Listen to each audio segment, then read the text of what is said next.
my background with recording is in my first band I recorded the album to a very low quality, but I recorded it and I saw what it went through recording an album, and I've been working with Logic in general for the past few years.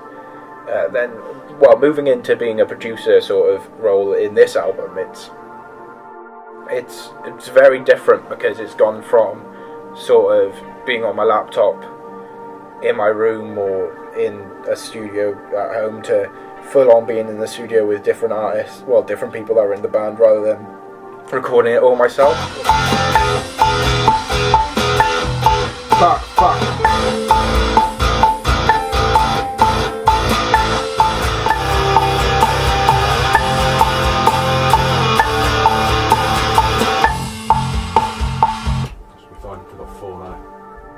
The reason why this song sort of came out as a 20-minute song was a mixture of I like longer songs because I feel like you can express more. I feel like you can start an idea at the start of the song, and by the end of the song it's become something completely different, but it's still the same idea that you first had. You can really...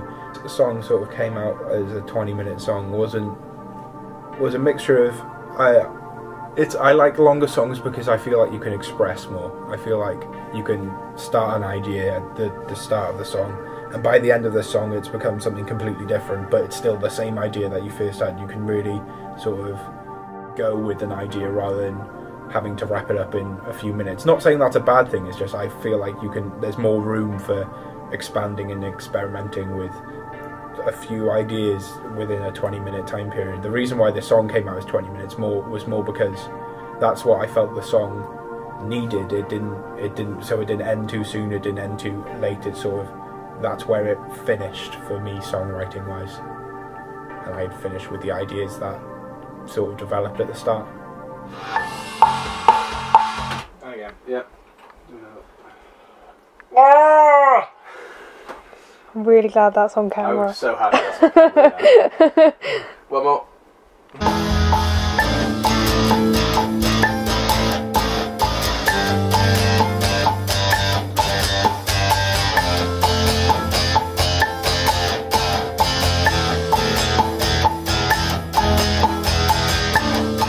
That's the one we just... That's the first one we did.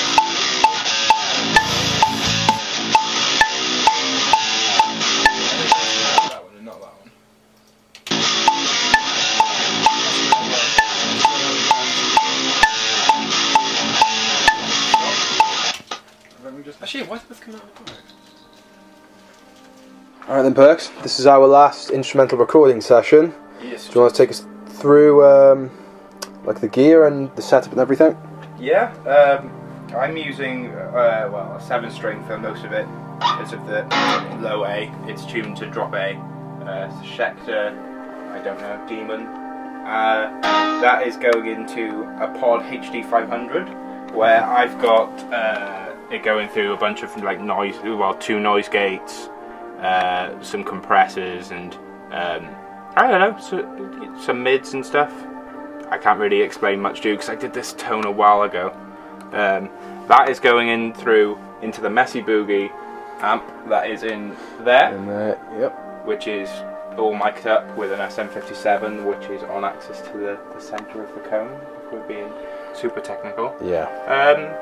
And that's about it really. I've got this, and then I've got my Squire, I think it's 50s classic vibe Telecaster, one of my favourite guitars I've got, to be fair, which we'll be using for some of the higher stuff where we can use the Telecaster to try and get a different sound. So that's basically it. Sounds a bit like this.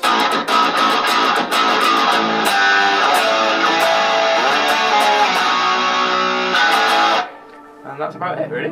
Fair play. Any music that really sort of develops an idea more than just, oh look, here's a melody and this is the chorus and the entire song. So it's sort of what I don't like about certain chart music, and it's sort of why I move towards progressive music, is because they have more freedom just to sort of go with it and do what you want, and there's not really much room for what's wrong. There's going to be a lot of people that says, oh, this is not right, But at the end of the day, if you're a progressive musician, you just sort of do what you want, and I really respect that.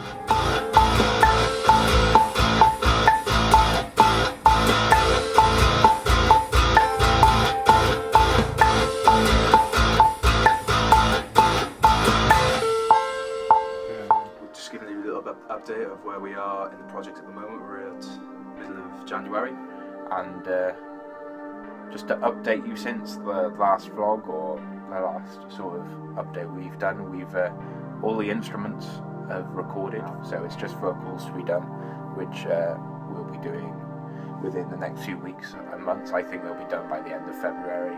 I would hope they wouldn't take longer than that, to be honest.